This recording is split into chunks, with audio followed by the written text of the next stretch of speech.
Hey, Magic friends, welcome back. This is your captain speaking here again on Captain Clyde's MTG.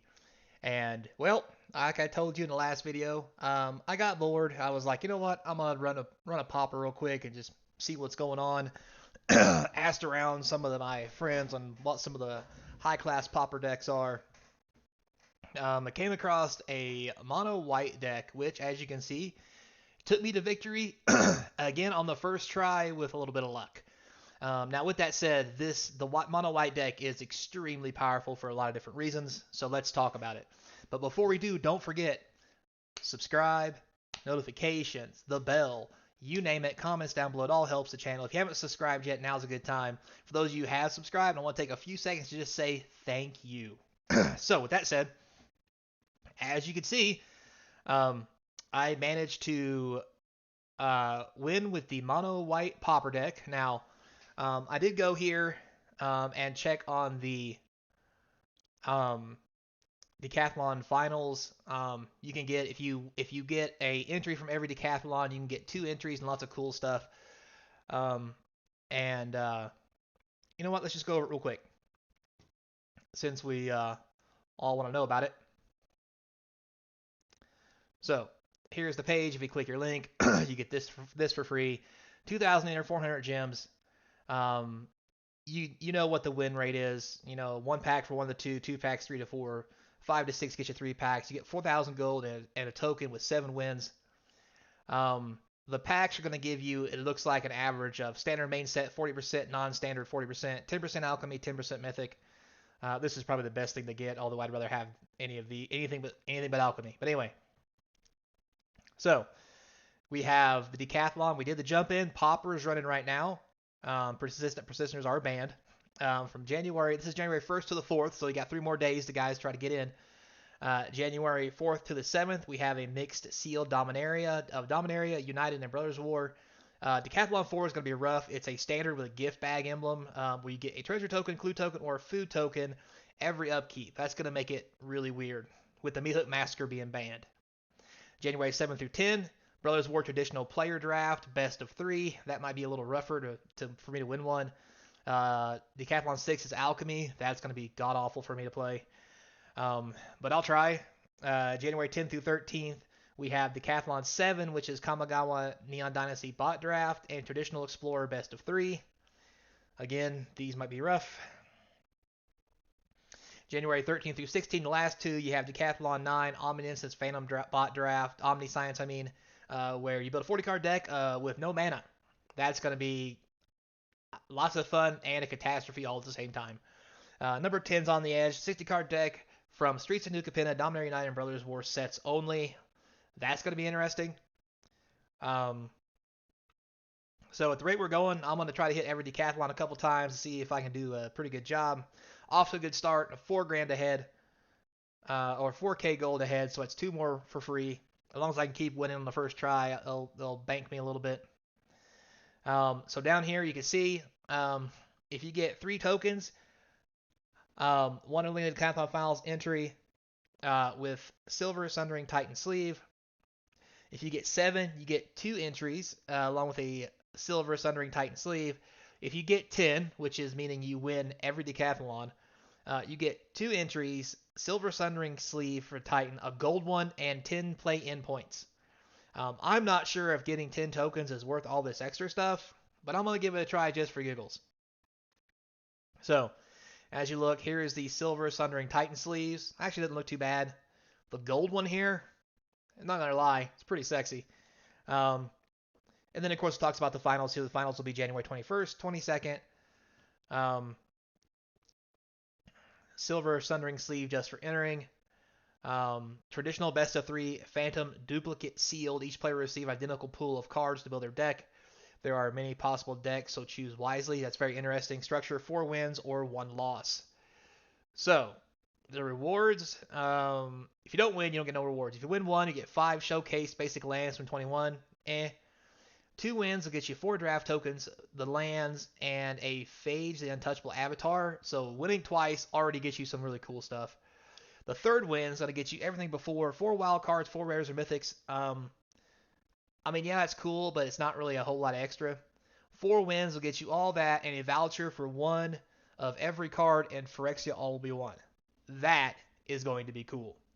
Because it's hard enough to get cards it is. If you at least get one of every card in the set, that's a lot of cards, and that's pretty good. So 4 wins would be fantastic. So we looked that over real quick.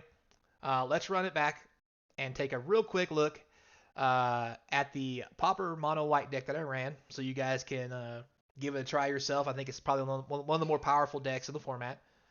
So let's claim this. Decathlon 2. All right. So we'll go to my decks. Here it is. Probably ought to name this thing. I didn't think I'd do that good with it. Sorry, guys. All right. So edit the deck. So as you can see here, it's actually pretty basic. You get 20 planes. That's all you really need because nothing costs more than 4. And things that cost 4 don't even cost 4. Start with 4 Lunarch Veterans. So this is a really good card because it helps gain you life to keep you ahead of the aggro fight. You want to make sure this guy doesn't die until you want him to, because the life gain that he gives you will keep you ahead. They can hit you for 2, you can hit them for 1, but if you're playing a creature or 2 every turn, which you will with this deck, you can actually outpace them. Partridge Humiliation. I thought this was dumb. This has come out to be a extremely powerful card. So target creature perpetually loses all abilities. Then it deals damage equal to the number of creatures you control. This always kills something for me.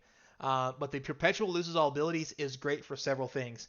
If, let's say there's a couple black decks out there that when you try to attack them, kill them, whatever, they'll try to put their cards back on the play when they die with those black instants.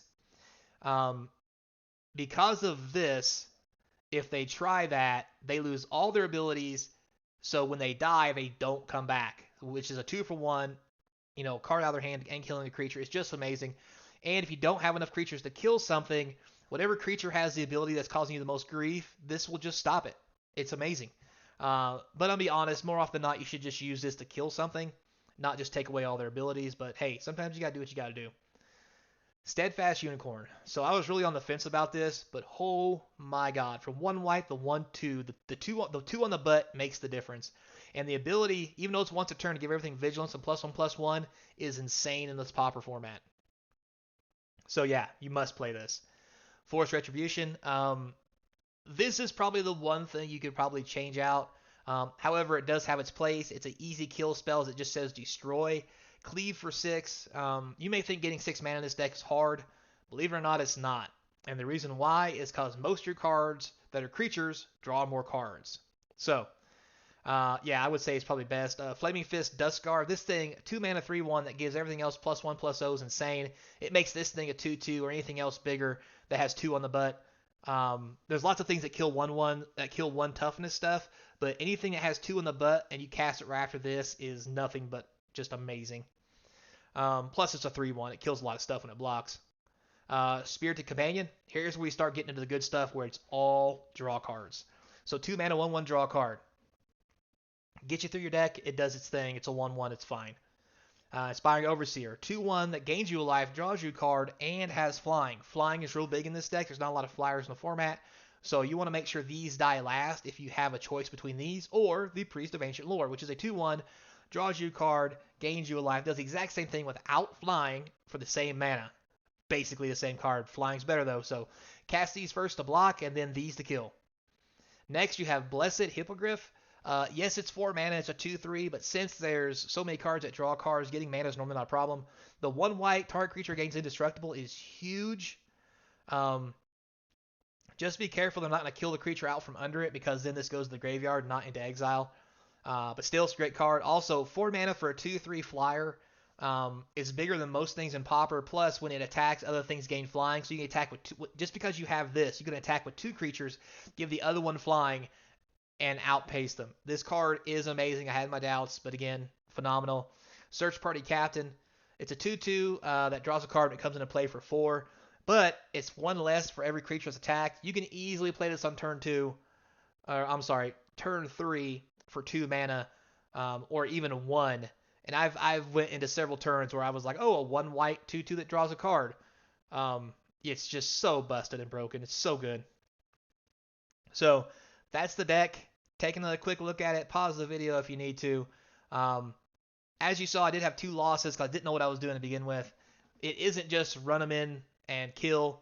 You have to piece out your aggro, do the right things, target the right spells, save your unicorns, because the +1/+1, you get 2 unicorns out. You can activate each one of them separately. And yes, I have done that with 8 mana.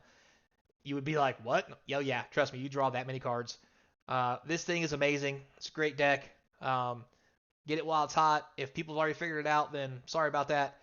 But this is definitely one of the more prevalent Pauper decks. And this here, best removal spell in the set, probably. So, thanks a lot for watching, guys. I do appreciate it. Until next time, be kind. And as always, I hope to see you across from the game table.